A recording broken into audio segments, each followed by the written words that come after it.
Hello friends, स्वागत है आपका अपने चैनल ई गुरुकुल ज्ञान पर। और हम पढ़ रहे हैं हिंदी साहित्य का इतिहास। हमारी जो सीरीज चल रही है जिसमें हम क्वेश्चंस कर रहे हैं, मोस्ट इंपोर्टेंट क्वेश्चन जो किसी भी परीक्षा के लिए बहुत ज़्यादा महत्वपूर्ण है, आपकी हिंदी टीजीटी और पीजीटी के लिए।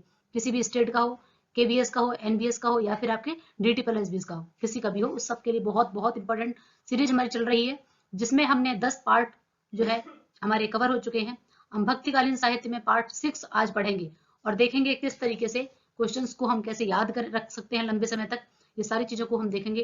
तो बिना टाइम वेस्ट किए हुए अपने क्वेश्चंस की तरफ हम बढ़ते हैं। क्वेश्चंस को शुरू करने से पहले छोटी सी एक बताना चाहूंगी कि हम सबके मन में रहता है कि हम कम समय में ज्यादा ज्यादा कैसे पढ़ाई करें।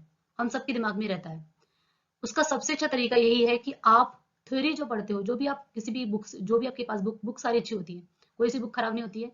आपने जो भी बुक अपने ले रखी है उसमें आप थ्योरी पढ़ते हो। थ्योरी पढ़ने के बाद हमें पता नहीं चलता है कि एग्जाम में किस तरीके से क्वेश्चन पूछता है, कैसे क्वेश्चन बन सकता है। उसके लिए आपको क्या करना है, जैसे मान लीजिए 100% पढ़ाई की बात करते हैं, 100 में से आपको 30% ही थ्योरी पढ़नी है और आपको 70% क्वेश्चंस को अटेम्प्ट करना है। आप उस थ्योरी के पीछे भी क्वेश्चन दिए रहते हैं। जैसे ये बुक है, ठीक है, पूरी क्वेश्चंस एमसीक्यू पूरा दिया हुआ है। इस तरीके की बुक ले लीजिए आप प्रैक्टिस के लिए। आप मॉक टेस्ट लगा लीजिए, पुराने ओल्ड पेपर ले लीजिए और इस तरीके से आप 70% इसका अभ्यास करें। बार बार कुछ ओल्ड पेपर्स को उठाएं, ठीक है। प्रैक्टिस सेट लें जहां से आप अपनी प्रैक्टिस कर सकते हैं। कोई सा भी मार्केट में आजकल बहुत सारे आपको प्रैक्टिस सेट मिल जाते हैं। कुछ बुक्स ले लीजिए और थ्योरी के पीछे भी आपको हर एक सेक्शन के, जैसे भक्ति काल के, आदिकाल के क्वेश्चंस दिए रहते हैं 200 300 400 बुक्स में। अच्छी बुक्स आप पहले ही देख लें और फिर आप परचेज करके अच्छे से उनकी पढ़ाई करें। उससे आपको पता चल जाएगा कि एग्जामिनर किस तरीके से क्वेश्चन फ्रेम करता है। क्योंकि जब हम थ्योरी दोबारा से पढ़ेंगे तो उस थ्योरी को पढ़ते हुए आप अपनी पेंसिल रखिए, कलर्ड पेंसिल रखिए और उस पर अंडरलाइन करते जाइए कि हाँ ये क्वेश्चन वहां आया था, ये क्वेश्चन वहां आया था। इस तरीके से आप एक बार सिंपल तरीके से पूरी थ्योरी पढ़ लीजिए, क्वेश्चंस को लगाइए उसी टॉपिक से अलग अलग तरीके से जहां से भी, और उसके बाद फिर से आप प्रैक्टिस करिए और फिर से अपना एक क्वेश्चन बैंक तैयार कीजिए। आपको उसी उसी जिस टाइप के क्वेश्चन, जैसे मान लीजिए कोई कोटेशन है तो उसको वहां रख दिया, किसी राइटर को कुछ बोला गया है, उसका कोई उपनाम है उसको आपने वहां लिख दिया, कोई रचना मिलती जुलती है आपने उसको वहां। इस तरीके से अपना खुद का एक नोट्स तैयार कीजिए क्वेश्चन बैंक के रूप में, ठीक है। वन लाइनर क्वेश्चन इस तरीके से बनाइए जो आपको फटाफट फटाफट रिवीजन आप एग्जाम के टाइम कर सके।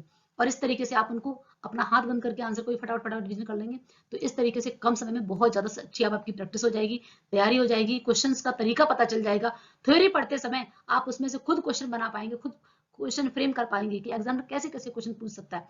कई बार क्या होता है, हम थ्योरी पढ़ते रहते हैं, बोर होते रहते हैं, पता ही नहीं चलता क्वेश्चन कैसे कैसे आएगा, कहाँ से आएगा, और हमारा ज्यादा समय लग जाता है। तो ये एक बेस्ट तरीका है कि आप थ्योरी कम पढ़िए, क्वेश्चंस को ज्यादा लगाइए और फिर 2 से 3 बार रिहर्सल करें, प्रैक्टिस करें और फिर अपना खुद का क्वेश्चन बैंक तैयार करें, वन लाइनर क्वेश्चन। और उसके साइड में आप आंसर लिखिए, कलर पेन पेंसिल्स यूज कीजिए, फिर उनको इरेज कर करके फिर से प्रैक्टिस कीजिए।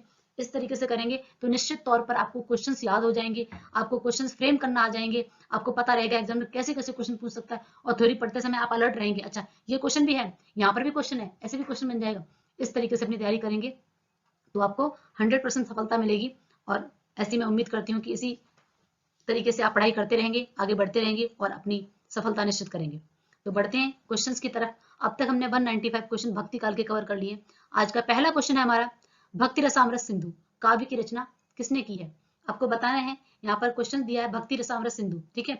ये रचना का नाम दिया गया है, इसको किसने लिखा है। याद करने का तरीका क्या है, भक्ति रस, यहाँ पर क्या है, भक्ति रस अमृत, ठीक है। 3 शब्द दिए, भक्ति रस अमृत। तो भक्ति रस का अमृत जो है सिंधु नदी, हम सब जानते हैं सिंधु घाटी सभ्यता, सिंधु नदी। तो आप बोल सकते हैं भक्ति रस का अमृत सिंधु नदी में बहता है। उसका रूप बहुत ही सुंदर है, भक्ति रस का जो है अमृत का रूप बहुत ही सुंदर है, सिंधु नदी का रूप उसमें भक्ति रस अमृत। तो आप ऐसे याद रख सकते हो, रूप बहुत सुंदर है, ठीक है। आपको याद हो जाएगी इस तरीके से, क्योंकि रचनाएं बहुत सिमिलर भी होती हैं तो आपको थोड़ा सा, बाकी आप सिंपल भी याद रख सकते हो, कोई जरूर नहीं है कि आप ट्रिक से याद रखें। आप वैसे भी इसको बार बार अभ्यास करके भी याद रख सकते हो। भक्ति रसामृत सिंधु रचना जो है वो किसकी, रूप गोस्वामी जी की, ठीक है। अगला क्वेश्चन है, आख्यान काव्य में मसनवी शैली, ठीक है। मसनवी शैली आपको बताना है, ये मसनवी शैली जो है, ठीक है। आख्यान मतलब होता है जैसे इस तरीके से बोल सकते हो कि किसने बोला हमको, ठीक है। आख्यान शैली के इसके प्रयोक्ता है, प्रणेता कौन है, ठीक है। तो इसके कौन है, ये आपके सूफी जो एक संत परंपरा है, एक सूफी परंपरा है। तो सूफी के कौन है, जायसी। तो मसनवी शैली जो है, ये शैली किसमें प्रयोग की जाती है, सूफी रचनाओं में है, ठीक है। मसनवी शैली किसमें है, सूफी रचनाओं में है। अगला क्वेश्चन है, शोभित कर नवनीत लिए घुटरन चलत रैन तन मंडित मुख दधि लेप किए। अब यहाँ पर क्या है, शोभित कर नवनीत लिए। भगवान कृष्ण के जो बचपन का, बालपन का जो वर्णन किया गया, घुटन यानी कि वो घुटने घुटने चल रहे हैं, किस तरीके से मुख दधि, पूरा मुख में उनके दही का लेप उन्होंने कर लिया, दही खाते हैं, आधा फैला देते हैं, आधा मुंह पे लगा लेते हैं, किस तरीके से उनकी जो सुंदरता है बालपन का। तो वात्सल्य रस का सम्राट किसको कहा जाता है? वात्सल्य रस का सम्राट बताइए जरा, कौन करता है? सूरदास। ठीक है, तो सूरदास ने भगवान कृष्ण के जो वात्सल्य रस का, बचपन का जो वर्णन किया है, ऐसा किसी ने नहीं किया है। और उनकी रचनाओं को पढ़ने के बाद कई सारे कवियों ने ऐसा बोला है कि सूरदास जन्मांध नहीं थे, कि कोई खुली आंखों से भगवान कृष्ण के इतना सुंदर वर्णन नहीं कर सकता है, तो सूर्य ने अपनी बंद आंखों से कैसे कर दिया। और कुछ लोगों का मानना है भगवान कृष्ण की भक्ति में उन्होंने अपने अंतर मन की दृष्टि से, ठीक है, जो उनकी दृष्टि है, आंतरिक दृष्टि से भगवान के दर्शन किए थे, जिस कारण से उन्होंने इतना सुंदर भगवान कृष्ण का वर्णन किया है। इतने बड़े भक्त थे सूरदास जी। तो अलग अलग विचारधाराएं हैं। ठीक है, अगला क्वेश्चन है हमारा, जब ते प्रीत श्याम ते कीनी, ता दिन ते मेरे इन नैनन ने को नींद न लीनी। ठीक है, कि जब से श्याम से प्रीत हुई है, जब से श्याम से प्रेम किया है, ठीक है, तब से मेरे नैनों में नींद नहीं है, तब से मेरी आंखों में नींद नहीं है। ठीक है, श्याम से प्रेम करने में परम आनंद है, श्याम से प्रेम करने में परम आनंद। भगवान कृष्ण की भक्ति में अगर हम, भगवान कृष्ण से अगर हमारी प्रीति लग जाए, प्रेम हो जाए भगवान कृष्ण से, उनकी भक्ति में लीन हो जाए, तो उससे बढ़ के कोई परम आनंद हो ही नहीं सकता। तो इसके पंक्ति जो है वो किसकी है? परमानंद दास की। उम्मीद है कि आपको ये याद हो गई होगी। अगला है, भक्ति काल को ईसाई धर्म की देन। ठीक है, ईसाई की भक्ति काल जो हमारे भारत में आया है, वो ईसाई ना आते तो शायद भक्ति का इस तरीके से प्रचार प्रसार नहीं हो पाता है। तो जाहिर सी बात है कि भारतीयों ने तो नहीं कहा होगा, ये किसने कहा है? जॉर्ज ग्रियर्सन ने। किसने बोला है? ग्रियर्सन ने। कोई सन है होगा, उसने बोला होगा, ऐसे आप बोल सकते हो। ठीक है, तो या फिर आप ऐसे भी देख सकते हो कि आचार्य रामचंद्र शुक्ल, राम कुमार वर्मा, राहुल संकृत्यायन, इन लोगों ने नहीं बोला है। ठीक है, ईसाई मत की बात कर रहे हैं, जो कि हमारे लिए, हमारे भारत के लिए विदेशी थे। ठीक है, तो यहाँ पर कौन? ग्रियर्सन। अगला है, भक्ति काल को ईसाई प्रभाव किसने बताया? कि इस्लामिक प्रभाव जो है, इस्लामिक ईसाई, सॉरी इस्लामिक, ईसाई से आप ग्रियर्सन याद रखेंगे, इस्लामिक आपको बताना है, तो ये बोला है आचार्य रामचंद्र शुक्ल ने। ठीक है, इस्लामिक प्रभाव किसने बोला है? आचार्य रामचंद्र शुक्ल जी ने। अगला क्वेश्चन है, बौद्ध काल को बौद्ध धर्म की देन मानने वाले। ठीक, भक्ति काल को देखो यहाँ पे याद रखना, ईसाई ग्रियर्सन ने बोला है, इस्लामिक रामचंद्र शुक्ल जी ने बोला है, और भक्ति काल को बौद्ध काल, ठीक है, बौद्ध धर्म का, कि बौद्ध जो परंपरा है हमारी, सबसे पहले आप देखेंगे संस्कृत, फिर पाली, फिर प्राकृत, तो बौद्ध धर्म बहुत पहले से चला आ रहा है। भारत जो है, बाकी बहुत सारे देशों को उन्होंने बौद्ध धर्म सिखाया भारत ने, जैसे चाइना हो गया, ठीक है, आपका जापान हो गया, श्रीलंका हो गया, तो सब अट्रैक्ट हुए थे भारत की तरफ, बौद्ध धर्म की तरफ। ठीक है, और इसका प्रचार प्रसार कह सकते हैं विदेशों में हुआ, भारत भारत देन है इसकी। तो यही बौद्ध धर्म हमारा आगे चल के भक्ति काल में कह सकते हो कि वहां से जड़ें दिखाई देती हैं। तो पुराना है, बहुत पहले से है। ये कौन कह रहा है? हजारों लोग कह रहे हैं, हजारों लोग विश्व के आए थे, ठीक है, बौद्ध धर्म की शिक्षा लेने के लिए। आप ऐसे रख सकते हो कि हमारे भारत में बौद्ध धर्म की जो भक्ति चल रही थी, बौद्ध धर्म की भक्ति से आपको भक्ति काल रहेगा। हजारों लोग ये बात कहते हैं, हजारों लोग आए थे, आप इसको बोल सकते हो, चाइना से, जापान से, श्रीलंका से, ठीक है, म्यांमार से, तिब्बत से, आप देख सकते हो कि हजारों लोग भारत में आए थे बौद्ध धर्म की शिक्षा लेने के लिए। अगला क्वेश्चन है, ब्रज कोकिल कहा जाता है, ये इस तरीके से उपनाम भी, किसको क्या कहा जाता है, किसका क्या उपनाम है, इनकी आप एक अलग सीरीज बना लीजिए। ये आपको खुद से अपना, हर बच्चे का तरीका अलग होता है, आप अपने तरीके से अपना नोट्स तैयार कीजिए, चाहे वन लाइनर कीजिए तैयार, चाहे उसको फिल इन द ब्लैंक्स बनाइए, चाहे जैसे भी आप उसको एक जैसे कैटेगरी में लिखिए, आप अपने हिसाब से लिख सकते हो। जैसे किस कवि को क्या कहा जाता है, जैसे आपने किसी भी बुक में पढ़ा, किसी यूट्यूब से पढ़ा, कहीं से पढ़ा, आप एक जगह बना के रखेंगे तो आपको एग्जाम के टाइम जो आप तैयारी करेंगे ना, रिवीजन करेंगे, उसके लिए बहुत अच्छा। नोट्स इसलिए बनाए जाते हैं, फिर आपको 10 बुक खंगालनी नहीं पड़ेंगी, जितने भी आपको एक जैसे क्वेश्चन मिले, मान लो किस कवि को क्या कहा जाता है, इस टाइप के क्वेश्चन आते हैं। और जब आप प्रैक्टिस करेंगे पुराने पेपर से, तो आपको पता चल जाएगा कि किस किस तरीके से क्वेश्चन आते हैं पुराने पेपर से। तो आपको एक, आपके दिमाग में बैक ऑफ द माइंड आपके ये भी रहेगा कि हमें इस तरीके के क्वेश्चन पढ़ने हैं, कि एक कवि का उपनाम पूछा जाएगा, रचनाएं पूछी जाएंगी, ठीक है, किस, अब ये क्वेश्चन भी पूछा जाता है। ठीक है, भक्ति काल को किसने, किसकी देन माना है? भक्ति काल। ठीक है, इंपॉर्टेंट क्वेश्चन है। तो बहुत सारे कवियों ने, कुछ 10-12 कवि का नाम आता है, जिसमें मोस्ट इंपॉर्टेंट आपके आचार्य हरिहर प्रसाद द्विवेदी, रामचंद्र शुक्ल, ठीक है, ग्रियर्सन, 2-4 हैं, इनको याद रखिए। ठीक है, तो आप एक जैसे सीरीज बना के चलेंगे तो आपके लिए अच्छा रहेगा। अगला क्वेश्चन है, ब्रज कोकिल किसको कहा जाता है? ब्रज कोकिल यानी कि ब्रज में जो कोयल है, कोयल वैसे भी बहुत अच्छा बोलती है, ठीक है, सत्य कहते हैं कि ब्रज में जो कोकिल है वो भी भगवान कृष्ण का गान कर रही है। ठीक है, ब्रज कोकिल, ब्रज की कोकिलाएं, ठीक है, ब्रज की कोकिल, ठीक है, वो भी क्या कर रही है? भगवान कृष्ण का गुणगान कर रही है। ये बात सत्य है, लोग ही नहीं, ब्रज में कोकिल भी, यानी कि कोयल भी वहां पर भगवान कृष्ण के गुणगान कर रही है, बात सत्य है। ठीक है, अगला क्वेश्चन, सेनापति को भक्ति काल का कवि किसने माना है? यहाँ पर ध्यान देना है। ठीक है, ये जैसे अभी पूछा ना, भक्ति काल को बौद्ध धर्म की किसने माना देन, इस तरीके से कुछ कवियों के लिए भी है कि सेनापति को भक्ति काल का जो है कवि माना है आचार्य रामचंद्र शुक्ल जी ने। किसने माना है? आचार्य रामचंद्र शुक्ल जी ने।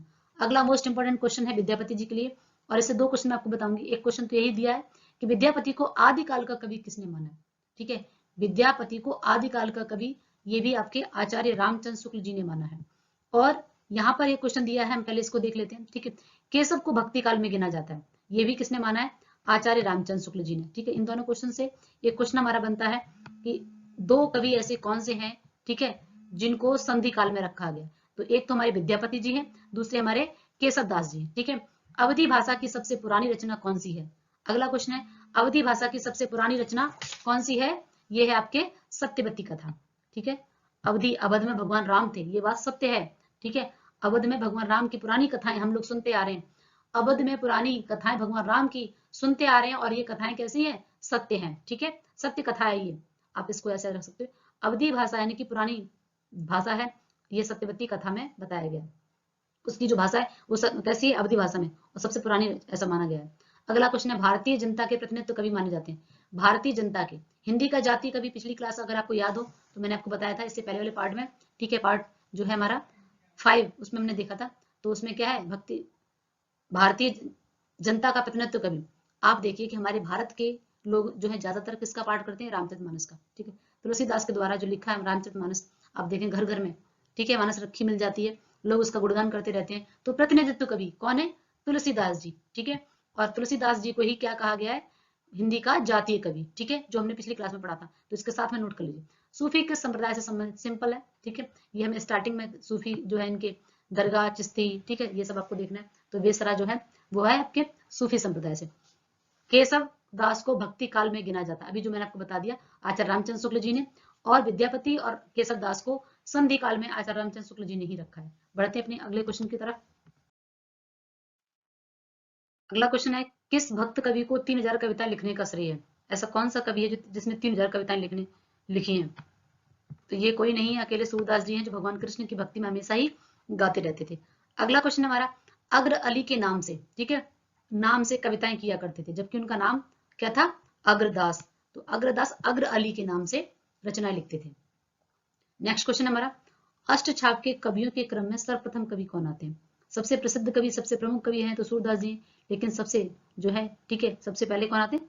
छीत स्वामी। ठीक है, अगला है, प्रेम वाटिका के रचयिता कौन है? प्रेम वाटिका, प्रेम सरोवर, ठीक है, ठीक है, प्रेम वाटिका जो है आपके ये रस खान की है। किसकी है? रस खान की। अगला है, कृष्ण भक्त कवि ने कृष्ण लीलाओं का गे पदों में न कर सवयों में, ठीक है, सवयों के रूप में जो रचनाएं लिखी हैं वो कौन है? रस खान। ठीक है, कौन है ये? रस खान के सवैया आप पढ़ते हो 8th क्लास में, 9th में भी है, तो रस खान के सवैया जो है 10th में भी है चैप्टर में, उसमें रस खान के सवैया। अगला क्वेश्चन है, मोर पखा सिर ऊपर राख्यो गुंज की माल गरे पहनेंगे, ओढ़त पीताम्बर ले लकुटी बन गोधन ग्वालन संग फिरोंगी। ठीक है, अब यहाँ पर क्या है? ये ब्रज भाषा में लिखा है कि मोर पखा से, मोर का पंख जो भगवान कृष्ण जो है वो मोर का पंख सर पे रखते हैं। ठीक है, गुंज की माल यानी कि गले में क्या माला पहनेंगे, पीताम्बर पीले वस्त्र, ठीक है, और गोबर, इस तरीके से, और ग्वालन जो ग्वाल वाल है उनके संग हम घूमेंगे। ये ऐसी कामना, रसखान जो है वो कहते हैं भगवान की, ठीक है, भक्ति पर इतने मधुर हैं, इतने ज्यादा उनसे प्रेम करने लगते हैं उनकी सुंदरता को देखकर, उनके जो मोर का पंख है, जो उनकी मुरली है, इन सब के लिए। ठीक है, तो रसखान जो है भगवान से बहुत ज्यादा, इतनी उनकी सुंदरता को देखकर ये पहली बार उन्होंने देखा, उसी दिन से भगवान के भक्त बन गए रसखान। अगला क्वेश्चन है हमारा, नायिका भेद। ठीक है, बरवै नायिका भेद, अगर आपको याद होगा 5th पार्ट जो हमने पढ़ा था कि बरवै नायिका भेद जो है रहीम दास जी ने लिखा है, और रहीम दास जी के कहने पर ही, ठीक है, नायिका भेद जो है, ठीक है, बरवै रामायण किसने लिखी है? तुलसीदास जी ने। रहीम दास जी ने तुलसीदास जी से आग्रह किया कि आप भी बरवै छंद में लिखिए, तो तुलसीदास जी ने बरवै रामायण लिखी है, और सबसे पहले बरवै नायिका भेद किसने रचना की थी? रहीम दास जी ने। इनको बरवै छंद बहुत ही ज्यादा प्रिय है छंद। ठीक है, बरवै छंद रहीम दास जी का प्रिय छंद है। अगला क्वेश्चन है, चैतन्य गौड़ी, ठीक है, चैतन्य को ही गौड़ी, गौड़ी संप्रदाय या चैतन्य संप्रदाय, दोनों में से आपको किसी भी नाम से मिल सकता है। ठीक है, चैतन्य संप्रदाय, गौड़ी संप्रदाय के प्रवर्तक कौन है? ये संप्रदाय आपको एक जगह लिख लेने हैं, जितने भी संप्रदाय, आपको जितने भी क्वेश्चन आप देखेंगे, आपको क्वेश्चन से ही कई बार पूरा सिलेबस कवर हो जाता है। तो थ्योरी के साथ साथ आपको क्वेश्चंस बहुत जरूरी है करना, जिससे आपको पैटर्न पता चलता है, क्वेश्चन पता चलते हैं, आपके कितने क्वेश्चन गलत जा रहे हैं, कितने सही जा रहे हैं, ये सारी चीजें। और क्वेश्चन अगर आप तरीके से करेंगे तो आपको सब कुछ कवर हो जाए, फिर थ्योरी पार्ट भी आपको समझ में आने लगता है अच्छे ढंग से। तो चैतन्य संप्रदाय गौड़ी संप्रदाय एक ही बात है। तो ये किसका है? चैतन्य महाप्रभु का। ठीक है, चैतन्य संप्रदाय चैतन्य महाप्रभु का। ये गौड़ी संप्रदाय के नाम से तो थोड़ा सा दिक्कत है फिर, क्योंकि चैतन्य चैतन्य से आपको समझ में आ जाता है, लेकिन गौड़ी संप्रदाय ही चैतन्य संप्रदाय को कहते हैं। अगला क्वेश्चन, सखी संप्रदाय के प्रवर्तक कौन है? ठीक है, आप इसका, ठीक है, सखी हरि के दास बनना है, हरि की दास, ठीक है, भगवान कृष्ण हरि विष्णु, ठीक है, हरि के दास बनना है। तो हरिदास सखी संप्रदाय किसका? स्वामी हरिदास का। हरिचरित्र किसकी रचना है? ठीक है, अगला क्वेश्चन है आपका, हरिचरित्र जो है वो किसकी रचना है आपको बताना है। तो ये है आपके लालचंद की। किसकी है? लाल, ठीक है, चंद। अगला है, सुदामा चरित्र के रचयिता कौन है? सुदामा चरित्र के रचयिता कौन है? सुदामा चरित्र किसका है? नरोत्तम दास जी का। आप देखेंगे 8th क्लास में दिया है, ठीक है, कि भगवान कृष्ण कहते हैं, कोई आपने वो जो गाना सुना होगा, अरे द्वार पालो, ठीक है, कन्हैया से कह दो कि दर पे सुदामा गरीब आ गया। तो वही सच्ची मित्रता के बारे में नरोत्तम दास जी ने बताया, बहुत सुंदर वर्णन किया है कि किस प्रकार से द्वार पर जब जाते हैं तो भगवान कृष्ण अपने सिंहासन से दौड़ते हुए आते हैं, जब उन्हें द्वारपाल बताते जाके। तो वही है कि शीस पगाना, उनके ना तो सर पे पगड़ी है, ना पैरों में चप्पल जूते हैं, और स्वामी जाने कहाँ से एक, ठीक है, गरीब दीनहीन ब्राह्मण आया हुआ है, आपका नाम पता पूछ रहा है। तो देख सुदामा की दीन दशा, करुणा करके करुणा निधि रोए। 8th क्लास में आप देखेंगे नरोत्तम दास जी का जो सुदामा चरित्र, उसके 2-3 पद दिए हुए, बहुत ही सुंदर वर्णन दिया है वहां पर। तो ये किसका सुदामा चरित्र है? नरोत्तम दास जी का। कई लोगों ने लिखा है, लेकिन सबसे प्रसिद्ध जो है नरोत्तम दास जी का। 2 से 3 राइटर आपको और मिल जाएंगे सुदामा चरित्र में, लेकिन सबसे प्रसिद्ध जो है नरोत्तम दास जी का है। अगला क्वेश्चन है, पद्मिनी चरित्र के रचयिता कौन है? की रचना है पद्मिनी चरित्र, ठीक है, इसके हैं लालचंद। कौन है? लालचंद। तो याद रखना, लाल के पदों से ही उसका चरित्र पता चल जाता है, ऐसे कुछ याद रख सकते हो। अगला है, कनक मंजरी के रचनाकार कौन है? कनक मंजरी, कनक मंजरी के रचयिता कौन है? ये है आपके काशीराम। कौन है? काशीराम। का से कनक, का से काशीराम, ठीक है, याद रख सकते हो। बेली कृष्ण, ठीक है, यहाँ पे देखेंगे बेली कृष्ण जो है, यहाँ पे कृष्ण लिखा हुआ है। रुक्मणी री, बेली कृष्ण रुक्मणी री के रचयिता कौन है? ये आपके पृथ्वी, वैसे तो हम ऐसे लिखते हैं, लेकिन यहाँ पर ये जो नाम है यही नाम है इनका, क्योंकि नाम हम जो स्पेलिंग लिखने लगते वैसी हो जाती। तो ये कवि पृथ्वीराज, ठीक है, कवि पृथ्वीराज, इनकी रचना है बेली कृष्ण रुक्मणी री, ठीक है। कुछ इस तरीके की रचनाएं कुछ कुछ आपको मिल जाती हैं, थोड़े से आपको ज्यादा उनके राइटर्स नहीं मिलते सुनने में पढ़ने में, उनको एक अलग रखिए, ठीक है, विविध डाल के, अलग डाल के, उनको कुछ रिवीजन करने के लिए इस टाइप के 1-2 क्वेश्चन होते हैं। इनके ज्यादा थ्योरी पार्ट आपको देखने को नहीं मिलेगा कभी पृथ्वीराज के बारे में ऐसा, ठीक है। अगला है हमारा, कवि व्यास रस कोलापुरी, दूरे ही नियर नियर बहादुरी। आपको बताना है कि ये जो है पंक्ति किस कवि की है? तुलसीदास की, कबीरदास की, जायसी की। ये किसकी है? ये है आपके अवधी भाषा में लिखा हुआ है, कवि व्यास रस कैलापुरी, दूरे ही नियर नियर बहादुरी, ठीक है, ये है आपके जायसी की। किसकी है? जायसी की। अगला है, अकबर के दरबार के कवि नहीं थे, रहीमदास जी थे, नरहरि थे, फुलराय भी थे, कौन थे? नागरी दास नहीं थे, नागरी दास नहीं थे। अगला क्वेश्चन है, गोस्वामी तुलसीदास कृत पार्वती मंगल जानकी मंगल, ठीक है, दोनों ही खंड काव्य हैं, ठीक है, पार्वती मंगल और जानकी मंगल। तो ये कितने छंद हैं इसके आपको बताना है। पार्वती मंगल में कितने छंद हैं आपको संख्या बतानी है, 150, 164, ठीक है, आपको बतानी है कितनी है? 164। कितनी संख्या है? 164, 164। अनुखन माधव माधव सुमिरत सुंदर वेल बधाए। ये विद्यापति की है, सूरदास की, परमानंद दास की, किसकी है? ये है आपके विद्यापति की। विद्यापति की रचना आप एक जगह लिख लीजिए, जितनी भी पंक्तियां वाली है उनकी एक अलग सीरीज बनाइए और वहां लिखिए, बार बार अभ्यास करिए, तब आप जाके इनको याद रख पाएंगे। सूरदास जी ने सूर सागर में श्रीमद भागवत के किस स्कंद को आधार बनाया है? इंपॉर्टेंट क्वेश्चन है, मोस्ट इंपॉर्टेंट क्वेश्चन, कई बार पूछे। प्रथम स्कंद है, द्वितीय, तृतीय या फिर दसम स्कंद? तो ये कौन सा स्कंद है? दसम स्कंद से, ठीक है। सूर सागर में श्रीमद भागवत, ठीक है, सूर सागर जो है, सूर सागर, सूर सारावली, साहित्य लहरी, किसकी रचना है? सूरदास जी की। तो इसमें श्रीमद भागवत के किस स्कंद को आधार बनाया? दसम स्कंद को, ठीक है। अगला क्वेश्चन है, गोसाई विठलनाथ जी ने किस ग्रंथ की रचना की है? गोसाई विठलनाथ जी ने किस ग्रंथ की रचना की है? तो ये है आपके श्रृंगार रस मंडन। कौन सा है? श्रृंगार रस मंडन। अगला क्वेश्चन है, कृष्ण भक्त के कवि नहीं है, कृष्ण भक्त के कवि नहीं, अलबेली रस अग्रदास। देखो अग्रदास ने अग्र अली के नाम से, ठीक है, राम सीता की युगल जोड़ी, ठीक है, ये राम भक्त हैं अग्रदास, ठीक है।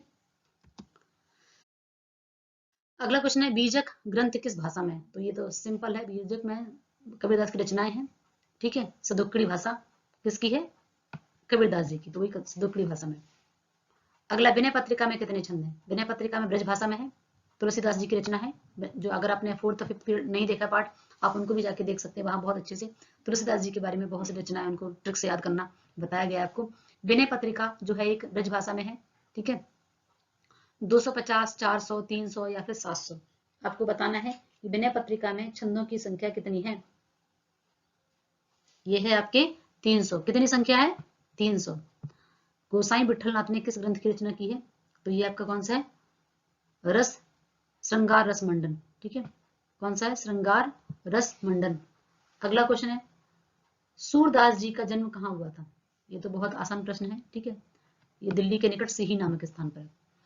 तुलसीदास जी को मुगल काल का, अभी हम पढ़ रहे थे भक्ति काल को किसने क्या बोला, इसी प्रकार से तुलसीदास जी को कई सारे कवियों ने अलग अलग उपाधियां दी, अलग अलग तरीके से बताया।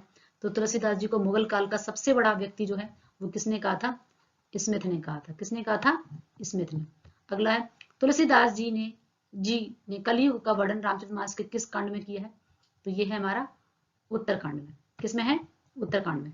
अगला है, निम्न में से रामचरितमानस की टीका किसने की है? महेंद्र रामचरण ने, हरिचरण दास ने, जानकी दास ने या फिर किशोरी दास ने, ठीक है।